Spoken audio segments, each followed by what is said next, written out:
Trump menace le Honduras de lui couper les vivres s'il ne stoppe pas ses 2000 migrants. Le président américain a haussé le ton ce 16 octobre en demandant au Honduras de stopper les quelques 2000 Honduriens partis il y a 4 jours en direction des États-Unis.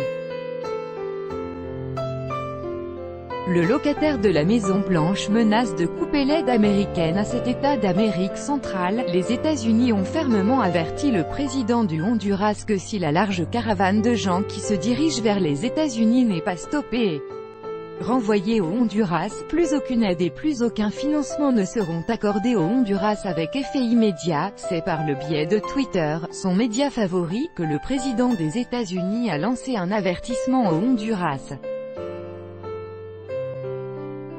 Le 13 octobre, environ 2000 Honduriens sont partis de la ville de San Pedro Sula, située à 180 km au nord de la capitale Tegucigalpa.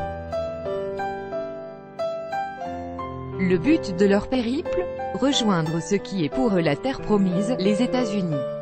Cependant, en dehors du fait qu'ils ne sont pas les bienvenus pour le locataire de la Maison-Blanche, les autorités du Guatemala ont d'ores et déjà prévenu qu'elles interdiraient l'entrée dans leur pays aux migrants.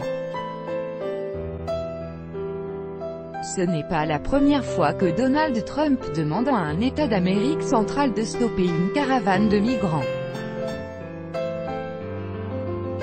Fin mars, il avait déjà exigé des autorités mexicaines qu'elles arrêtent un groupe de Centra-Américains en route pour le pays de l'oncle Sam. D'après des chiffres de l'ONU, ce ne sont pas moins de 500 000 personnes qui traversent illégalement la frontière sud du Mexique chaque année pour remonter par la suite vers les États-Unis. À ce jour, l'administration Trump n'a toujours pas réussi à faire voter par le Congrès les fonds nécessaires à la construction de son mur à la frontière américano-mexicaine.